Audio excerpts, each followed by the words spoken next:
Salut à tous, alors cette fois-ci je vais vous présenter les films que j'ai achetés récemment. Enfin récemment, il y en a qui datent de 3 mois environ, mais à cette période je me voyais pas présenter uniquement 6 films dans la vidéo.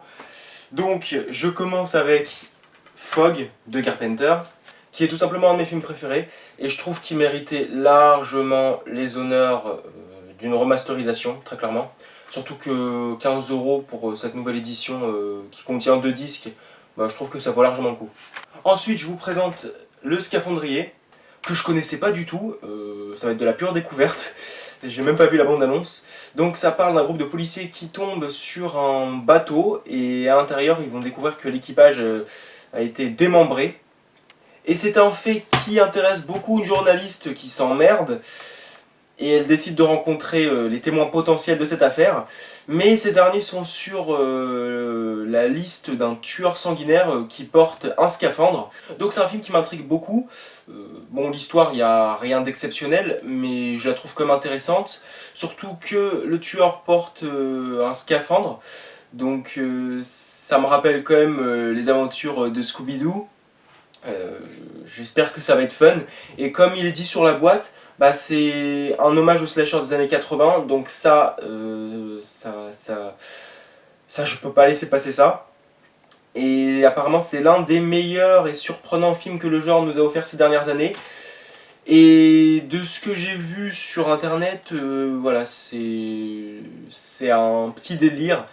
Et puis voilà, on a quand même des zombies aussi, donc je pense pas que ce soit quelque chose de basique comme film. J'espère. Et aussi, un autre intérêt, c'est que c'est un film d'horreur québécois, et j'ai pas l'occasion d'en voir souvent. Donc voilà, c'est l'occasion d'élargir un peu ma culture dans le domaine honorifique, voilà, géographiquement. Ensuite, The Strangers Pray at Night, donc la suite de The Strangers de 2007, un des films qui m'avait fait le plus peur. Donc cette suite, bah, je trouve que c'est un très bon film d'horreur. Alors, j'en ai fait une critique, donc si ça vous intéresse. Mais donc l'histoire, elle est simple, mais j'ai passé un très bon moment, c'était tendu, bien angoissant, moins que le 1, mais il y avait plus d'action, donc voilà, ça divise. Mais moi je trouve que ce sont deux films égaux, l'un qui joue plus sur la peur et l'autre sur l'action, et c'était vraiment bien foutu. Ensuite, là il s'agit d'un événement dans les sorties horrifiques, puisqu'il s'agit de Toxic Avenger, les 4 films réunis dans un super coffret. Le travail franchement magnifique, chapeau aux éditeurs. Donc voilà, la saga nanardesque, mais tellement aimée, et je ne l'ai pas vu encore, donc ça va être de la pure découverte, surtout en Blu-ray, ça va me faire grave plaisir. Donc ça parle de Melvin, un petit gars voilà, qui travaille dans un club sportif, donc dans la ville de Tromaville. Mais il va tomber dans un tonneau de déchets toxiques, et il va donc se transformer en gars hideux, donc le super-héros, voilà, trash. Donc j'espère que je vais m'éclater, mais malheureusement j'aurais préféré découvrir ces films tout petits. Mais bon, voilà, à l'époque il n'y avait pas de DVD. C'est bien dommage. Je trouve qu'il y a des films. Moi je pense que Toxic Avenger ça aurait été l'idéal pour mon enfance. Mais bon, ça, je pense que je vais m'éclater. Je continue avec Apparence, que je n'ai toujours pas vu, mais que je connaissais. Il y a pas mal de cinéphiles qui m'en avaient parlé. Donc un couple qui apparemment mène une vie parfaite, sauf qu'après le départ de leur fille à l'université, la femme se sent seule et d'étranges phénomènes se produisent. Donc c'est un film qui m'intéressait pas spécialement, mais je suis tombé dessus lorsque je cherchais des films qui foutaient la trouille. Et apparemment, ouais, il y a de quoi avoir peur. D'autant plus que 2 ou 3 cinéphiles m'avaient donné leurs avis sur ce film, et ils m'ont convaincu. Donc merci à vous. Là, je m'attaque à la saison 8 de The Walking Dead, une de mes séries TV préférées. Donc la saison 8, oui, je l'ai vue au moment où elle a été diffusée l'année dernière. Pour moi, c'est la plus faible, certainement. Peut-être avec la 4, mais la 4, faudrait que je la revoie justement. Mais voilà, bon. La 8, même s'il y a beaucoup de défauts, j'aime quand même, voilà, c'était plutôt fun. Et puis voilà, quand il y a des défauts, voilà, je trouve qu'il y a toujours ce petit cachet séduisant. Surtout qu'il n'y a pas que des défauts, donc voilà, il y a quand même toujours voilà, de bons acteurs en général. Et puis une histoire quand même intéressante à suivre. Même si ça sent un peu le foutage de gueule dans pas mal d'épisodes. Là on sent que 16 épisodes c'était beaucoup trop. Donc voilà, il y a vraiment du remplissage. Et même en termes de mise en scène, c'est pas terrible. Mais la saison 9 remonte le niveau et tout ça parce qu'on a changé de showrunner. Là c'est plus Scott Gimple mais c'est Angela Kang. Et merci. Inside, qu'un cinéphile m'a fait connaître. Donc je ne l'ai toujours pas vu. Mais il m'a montré la bande-annonce et ça a tout pour me plaire. Donc c'est un thriller Hitchcockien. Un deuxième cinéphile d'ailleurs m'a donné son avis. Et voilà, apparemment il est excellent. Donc j'ai vraiment hâte de le voir. Donc ça parle d'une femme qui simule sa disparition. Parce qu'avec son mari, ça va plus trop. Et donc elle s'enferme dans un mur. Bon, dans la chambre, voilà, c'est un miroir. Mais de l'autre côté, justement, dans la pièce secrète, ça lui permet d'espionner son mari. Et donc son mari, bon, bah, il finit par rencontrer une femme. Et sauf que justement, bah, sa première femme, en fait, dans la pièce, elle oublie de reprendre la clé en fait, qui lui permettait de s'enfermer dans la pièce. Elle l'a oublié à l'extérieur. Du coup, elle se retrouve enfermée, coincée là-dedans. Et elle va tenter par tous les moyens de contacter son ex-mari, du coup, façon de parler, et la maîtresse de celui-ci. Enfin, sa maîtresse. Je sais pas si c'est sa maîtresse, parce que dans un moment, s'ils le disent pas, je crois. Mais bon, ça je le découvrirai. Mais en tout cas, elle décide de contacter aussi, enfin d'essayer de montrer à cette femme qu'elle est derrière ces murs. Je sens que ça va être horrible à la fin, je le sens à des kilomètres. Donc le cinéma espagnol, voilà, au début j'étais pas spécialement fan parce que j'avais vu Les Disparus, j'avais vu La Secte sans nom. Voilà, j'étais pas super emballé. C'était des films sympas, mais bon, sans plus. Mais bon, voilà, il y a eu Rec, Le Labyrinthe de Pan, L'Orphelinat. Et après, voilà, il y a eu Malveillance. Malveillance. Puis il y a aussi ces films des Películas para no dormir. Donc Aloé, La Chambre du Fils, Conte de Noël. Et puis aussi 3 autres films, Spectre, Un vrai ami et La Faute. Donc des films qu'il faudrait que je vous présente prochainement. Je vous présente un autre film qui porte le même titre que le précédent, Inside, qui a pour titre d'origine From Within. Ça parle d'une paisible petite ville, mais qui connaît une vague de suicides inexpliqués. Là, je pense que je vais me faire des ennemis. Annabelle 2. Donc je vais rien vous dire sur le premier film, j'en ferai une critique très bientôt. Mais le 2, en tout cas, j'ai bien aimé. Voilà, un petit 6 sur 10. Voilà, c'est un bon petit divertissement. J'en attendais rien, mais voilà, j'ai été agréablement surpris. Donc, je continue avec un petit événement de cette année, mais qui n'a pas eu lieu au cinéma. C'est La Malédiction Winchester. Et j'avais fait un trailer réaction avec une de mes amies, qui avait joué aussi dans certains de mes courts-métrages, donc Héloïse. Je ferai une critique avec elle, justement. Parce que voilà, ça avait réveillé sa curiosité, plus que la mienne. Mais bon, j'en attends pas grand-chose, mais voilà, au prix que je l'ai eu, je pouvais pas laisser passer ça. Donc voilà, je pense pas non plus être... je pense pas détester le film. Voilà, ayant vu l'abondance, voilà. À la rigueur, il sera peut-être pas spécialement terrible, mais voilà, je pense pas non plus que ce sera un chef-d'œuvre. Voilà, moi tout ce que je veux, c'est un petit divertissement. Ensuite, un de mes films d'horreur vintage préférés, peut-être aussi mon préféré dans la filmographie du réalisateur, et aussi un des films qui pour moi figure parmi les plus terrifiants, Frayeur, dans une nouvelle édition et pour la première fois en Blu-ray en France. une superbe édition. Donc je n'ai pas encore eu l'occasion de regarder les bonus. Mais voilà, le visuel est magnifique et puis vous avez voilà, petit livre. Le DVD et le Blu-ray. Donc très clairement, c'est un excellent film d'horreur. Bon, le gros défaut en fait pour moi c'est les acteurs que voilà, je n'ai pas du tout accroché à leur jeu. Soit il y en a ils surjouent, surtout dans leurs expressions, soit il y en a ils sont inexpressifs. Mais sinon c'est un joli cauchemar italien, donc merci Lucio Fulci. Voilà, c'est dommage qu'on retrouve plus vraiment de films dans ton style. Voilà. Donc je continue avec une suite qui pour moi est exemplaire. Psychose 2,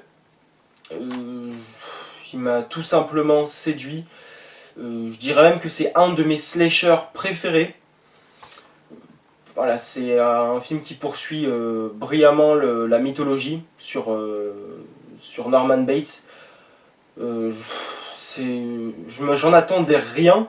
Au contraire, c'est même une suite qui ne m'intéressait pas vraiment. Et là, c'était juste magnifique. Et la musique, qu'est-ce qu'elle est sublime. Non, clairement, pour moi, c'est un sans faute, c'est un 10 sur 10. Allez, je continue avec Ghostland. Bon, je l'ai vu qu'une fois, mais j'ai adoré. C'était 1h30 de pur cinéma, mais voilà, c'était excellent. Donc merci Pascal Laugier, donc qui a réalisé Saint-Ange, The Secret et Martyr.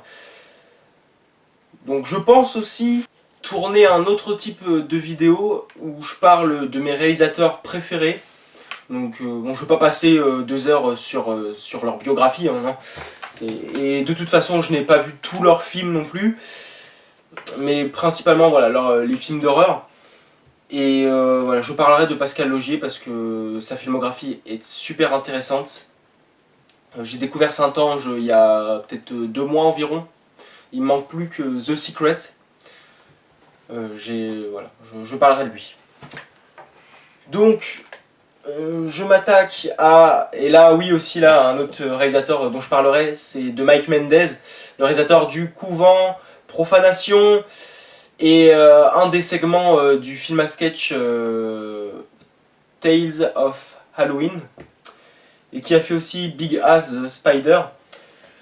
Et c'est Don't Kill It, qui ne m'intéressait pas plus que ça, jusqu'à ce que je vois la bande-annonce en mettant un DVD. Et je me suis dit, waouh, ça a l'air d'être un film de série B vachement fun. Et je savais même pas aussi que c'était de Mike Mendez. Et donc ça parle d'une force démoniaque qui peut posséder le corps d'un être humain. Mais si quelqu'un tue la personne possédée, eh bien le mal se transfère dans le corps de l'humain qui a tué la personne, qui l'a possédé juste avant. Et voilà, en gros, faut pas tuer le mec ou la meuf possédée, parce que sinon bah, tu te fais posséder à ton tour. Et voilà, c'est fun. Très clairement, le film met pas de plombe à entrer dans le vif du sujet.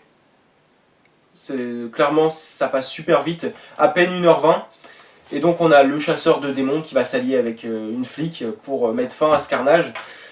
Et donc c'est pas un film parfait, c'est sûr, mais je pense que vous le trouverez vraiment fun. Ensuite, un autre film que j'ai vu au cinéma cette année.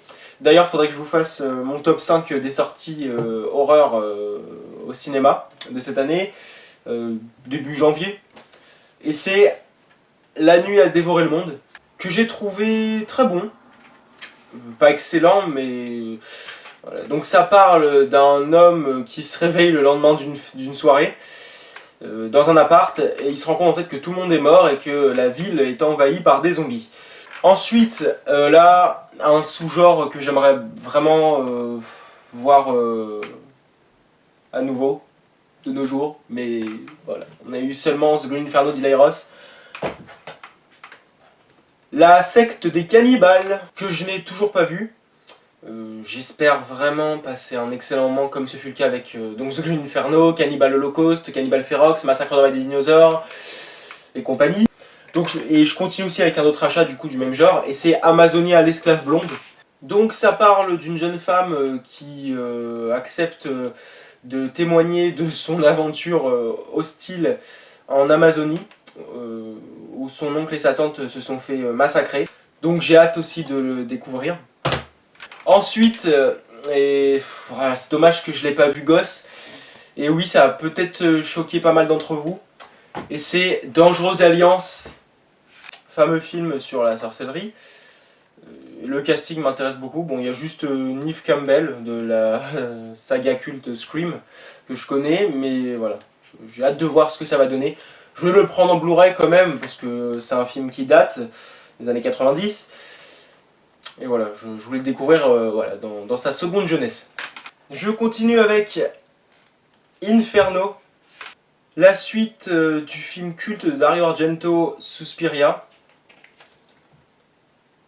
Toujours réalisé par Dario Argento là aussi. Que je n'ai pas vu. Hein.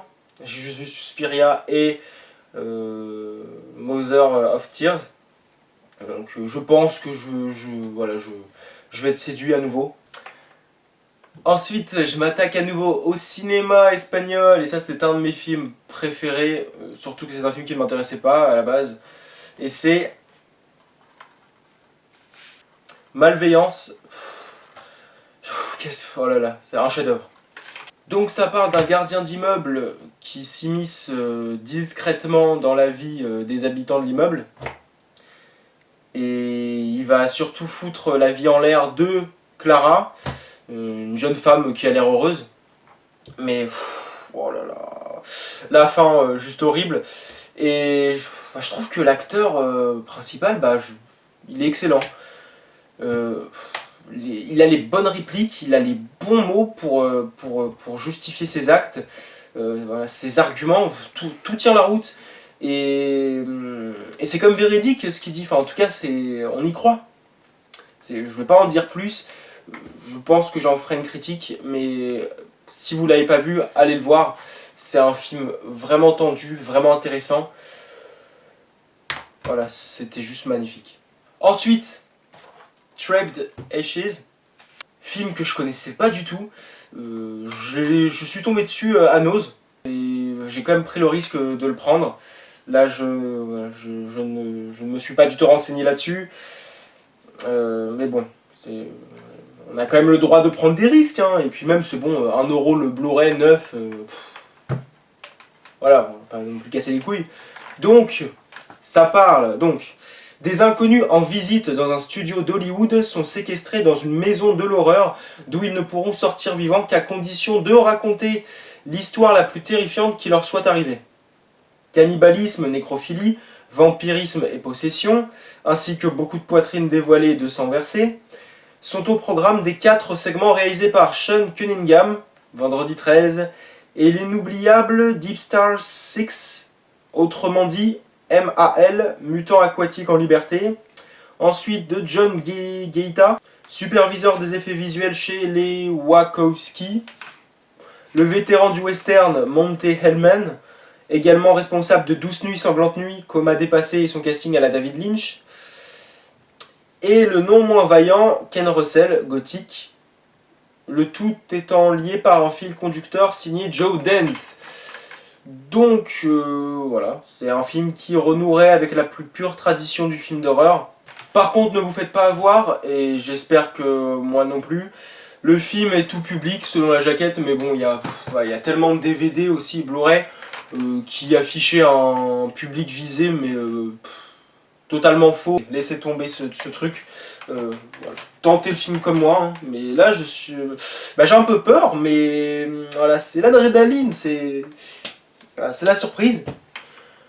Ensuite, je m'attaque au film de vampire, et c'est le sous-genre qui m'intéresse le moins dans le cinéma d'horreur, avec le film d'exorcisme. Et là, c'est Nous sommes la nuit, que je n'ai pas vu, mais voilà, c'était une bonne occasion de me le choper, vu le prix. Voilà, j'espère que je vais passer un bon moment. Clairement, je n'attends que du divertissement. Ensuite, je m'attaque au cinéma coréen, film de vampire, donc c'est Thirst, de Park Chan-wook, bon, une histoire d'amour apparemment, qui possède 2 versions en plus. Bon, la version longue, elle est sous-titrée. Elle n'est pas en français, donc ça va peut-être me gonfler très rapidement même. Voilà, parce que voilà, c'est du cinéma quoi, j'ai pas envie de lire. Enfin, j'aime bien lire, mais voilà, pour un film, ça me fait chier de passer mon temps à lire. Et donc, je regarderai d'abord la version cinéma en français et la version longue sous-titrée, on verra ça. Ça pourrait se faire dans 2 ans, peut-être. Donc, je vais m'attaquer à un film, voilà, je l'ai évoqué tout à l'heure. Les 6 fameux films espagnols, voilà, très courts. Donc, voilà, La Faute, que voilà, je n'ai pas vu la bande, je n'ai rien vu. J'ai hâte de découvrir, j'espère ne pas être déçu parce que voilà, j'ai vu les 3 premiers films et ils sont tous excellents. Et j'espère ne pas avoir de douche froide. Ensuite, cinéma coréen. Je n'ai pas vu la bande-annonce, mais beaucoup de fans d'horreur l'ont vu, apparemment il est pas mal. Et c'est Death Bell. Donc ce sera un mix de Battle Royale et Saw. Donc n'hésitez pas à dire aussi ce que vous en avez pensé. Je sais qu'il y a un numéro 2, donc il va falloir que je trouve celui-là. 2 autres trouvailles à Nose, et c'est... Alors, Devil Times 5, qu'on m'a vivement conseillé. Donc avec des enfants psychopathes. Donc hâte de voir le résultat. Et un film, alors celui-ci, je m'en suis pas rendu compte sur le moment. Mais c'est un film que j'ai vu tout petit, peut-être même un des premiers films du genre que j'ai découvert. Et je ne me rappelais plus du titre. Et je m'en suis rendu compte en lisant le résumé. Et surtout que je l'ai cherché très longtemps, très très longtemps. The Killing Kind. Voilà. Donc, accusé à tort de viol, Terry passe 2 ans en prison. À sa sortie, il reprend sa vie monotone au sein de la pension tenue par sa mère. De nature timide et fragile, il se met quand même en tête de se venger de ses accusateurs. Alors que les victimes s'enchaînent, il est régulièrement espionné par la voisine de la maison d'en face, une jeune femme frustrée vivant avec son père. Je me rappelle que c'était un film assez malsain. Alors après, voilà, c'est... Oui, je l'ai vu super jeune. J'ai juste 2 ou 3 scènes voilà, qui me restent en tête. Ensuite, un autre film qui est sorti au cinéma cette année, Hérédité, qui est un chef-d'œuvre pour moi. C'est un film plutôt atypique, hein, c'est sûr, ça plaira pas à tout le monde. Voilà, pour ceux qui cherchaient vraiment un film sur le son naturel, mais voilà, un blockbuster à la Conjuring, bah non, vous allez être déçus. Là, pour moi, c'est un film qui fait peur. Voilà, il y en a beaucoup qui ont trouvé le film incohérent. Non, c'est pas qu'il est incohérent. C'est juste que voilà, c'est construit de manière assez inédite, mais c'est quand même un film qui a son histoire et voilà, c'est pas un film incohérent. Voilà, moi je respecte les avis des autres, mais dire que c'est un film voilà qui n'a pas de sens, non, ça non, c'est l'histoire elle est là, voilà, ça se suit. Donc allez le voir. Sans un bruit, que j'ai découvert au cinéma, très bonne surprise. Je ne pouvais pas m'empêcher de prendre ce steelbook, hein, qui est juste magnifique. Donc, on va regarder ça. Hein. Alors, faire attention. Très joli, hein.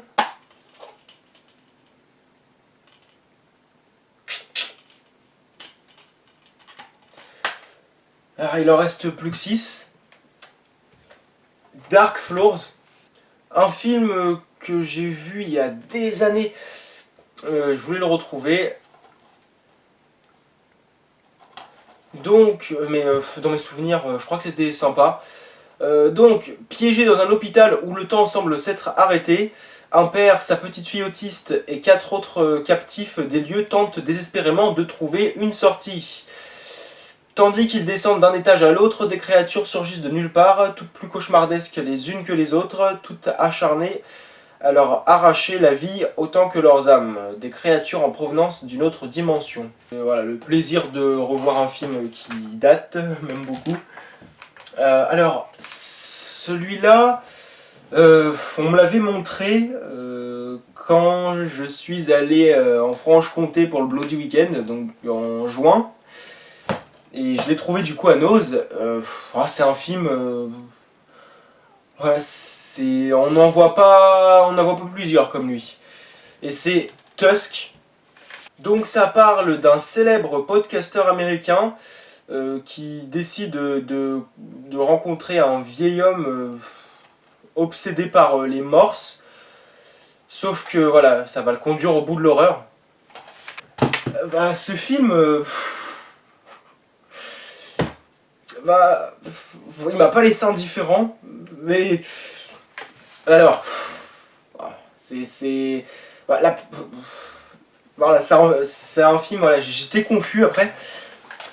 C'est un film qui met beaucoup de temps à démarrer. C'est ça en fait le gros problème. C'est trop bavard. Alors je pense qu'il fallait être dans le délire, mais voilà, c'est pas parce que le film raconte des choses que celles-ci sont forcément intéressantes. Voilà, j'étais pas dedans, ou enfin je sais pas, mais après ça, la deuxième partie du film, je la trouve juste excellente.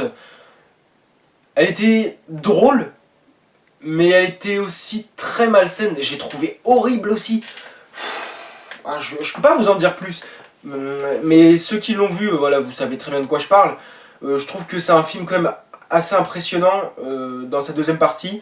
Allez le voir, même si vous aimez pas au final, regardez-le quand même parce que ça vaut le coup. C'est pas un film d'horreur qui va vous faire ni chaud ni froid. Regardez-le, il le faut. Ensuite, Paranoïaque, que je n'ai toujours pas vu. Donc ça parle d'un jeune homme qui passe ses journées à épier ses voisins. Sauf que lui et sa copine ils vont finir par tomber sur un serial killer apparemment. Donc je sais qu'il est sorti il y a un moment déjà, même il y a plusieurs années, mais j'ai jamais été intéressé. Mais voilà, je suis tombé dessus au cache converteur et c'était intéressant. Doomsday. Alors celui-là j'ai mis un temps fou à me le prendre, mais je sais que voilà, apparemment ça pourrait être un film fun. Mais bon, voilà, 2 balles dans le cache express, hein, voilà, on va pas cracher dessus, surtout en Blu-ray. C'est par le réalisateur de The Descent, donc j'ai un petit espoir. Et à chaque fois, quand je recherche des films d'horreur, il est dans la liste.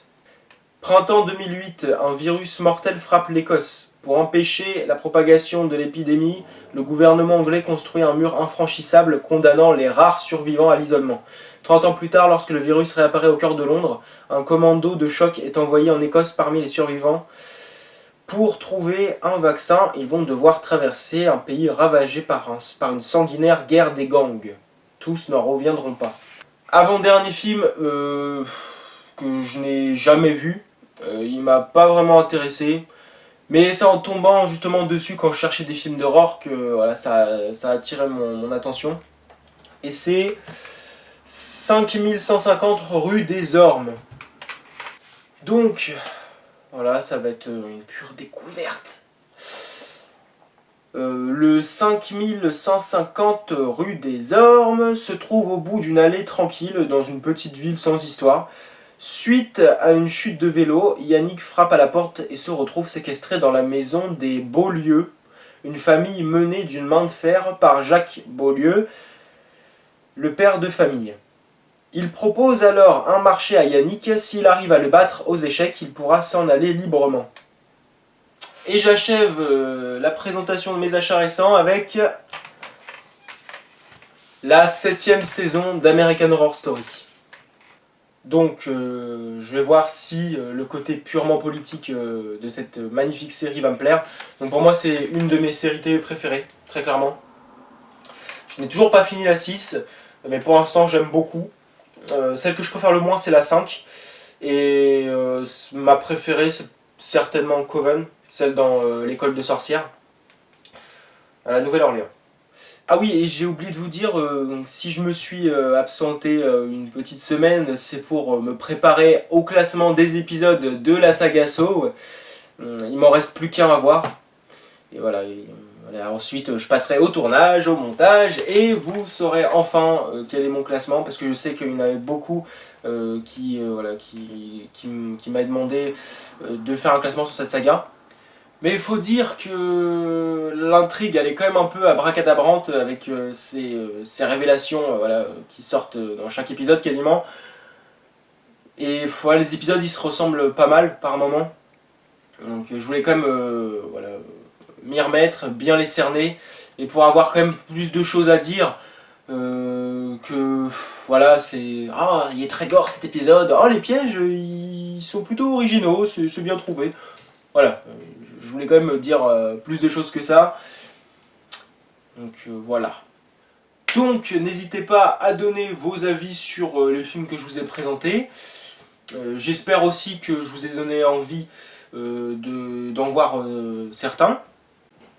J'attends vos avis et j'ai hâte d'échanger avec vous. Merci d'avoir accordé du temps à ma vidéo et puis je vous dis à la prochaine. Salut!